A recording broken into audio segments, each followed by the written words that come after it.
මුළු ලෝකයක්ම බලාගෙන ඉන්න 2026 FIFA පාපන්දු ලෝක කුසලානී උන්න දැන් හැමෝටම තදින්ම දැනලා තියෙන්නේ. හැමෝටම තියෙන ලොකුම ප්‍රශ්නයක් තමයි මේ පාර රන් කුසලානය තමන්ගේ රටට අරන් යන්නේ කවුද කියන එක. අද අපි බලමු මෙවර ලෝක කුසලානී දිනන වැඩිම ඉඩකඩක් තියෙන දැනට ලෝකයේ ඉන්න ප්‍රබලතම කණ්ඩායම් පහ මොනවද කියලා. පස්වෙනි තැන තියෙන්නේ පෘතුගාලය. තාරුවෙන සහ අත්දැකීම් උපරිම කලවම් වුණු සුපරි ස්ක්වාඩ් එකක් මේ පාරේ යාලට ඉන්නවා. බ්‍රූනෝ ෆර්නැන්ඩස්, බර්නාඩ්ඩෝ සිල්වා වගේම ෆුට්බෝල් වැඩෙක් වෙන ක්‍රිස්ටියානෝ රොනාල්ඩෝගේ අවසාන ලෝක කුසලාන සීනිය සැබෑ කරන්න මේ පාර පෘතුගාලයේ උපරිම ගේමක යෙදිලා ඉන්නවා.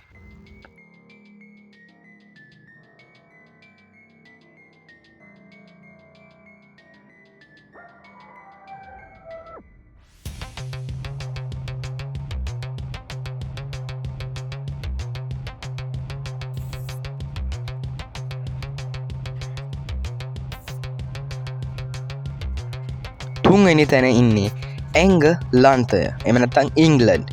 කියන්නේ මේ කාලේ ලෝකයේ ඉන්න වටිනම සහ දක්ෂම තරුණ ක්‍රීඩකයෝ එකතු වුණු කණ්ඩායමක්. හැරි කේන්, ජූඩ් බෙලිහෑන් වගේ ලෝක පූජ්‍ය තරු එක්ක වසර ගණනාවකට පසු ලෝක කුසලානේ තමන්ගේ රටට රැගෙන යාමේ ලොකුම බලාපොරොත්තුවක් ඉංග්ලන්ඩ් වලට මේ පාර තියෙනවා. දෙවෙනි තැන ඉන්නේ ලෝක කුසලානේ ඉතිහාසයේ රජවරු වන බ්‍රසීලයයි. පාපන්දු ක්‍රීඩාව කලාවක් කරගත්තු බ්‍රසීල කණ්ඩායම වීනියස් ජූනියර් වගේ වේගවත් සහ දක්ෂ ක්‍රීඩක 6 වෙනි වතාවටත් ලෝක ශූරයෝ වෙන්නයි මේ පාර සැරසෙන්නේ. ප්‍රථම ස්ථානය මෙවර කුසලානේ දිනන වැඩිම ඉඩකඩක් තියෙන්නේ ප්‍රංශයට. කිලියන් එම්පාපේ කියන ලෝකයේ ඉන්න භයානකම ඉදිරි පෙළ ක්‍රීඩකයා එක්ක ඕනෑම ආරක්ෂක පෙළක් සුණු විසුණු කරන්න පුළුවන් සුපිරි බලෑනියක් මේ පාර ප්‍රංශයට තියෙනවා. ඔන්න ඔය රටවල් පහක් තමයි මේ පාර වැඩිම බලාපොරොත්තුවක් තියාගෙන ඉන්නේ. හැබැයි පාපන්දු කියන්නේ ඕනෑම වෙලාවක පෙරලිකාර දේවල් වෙන්න පුළුවන් ක්‍රීඩාවක්.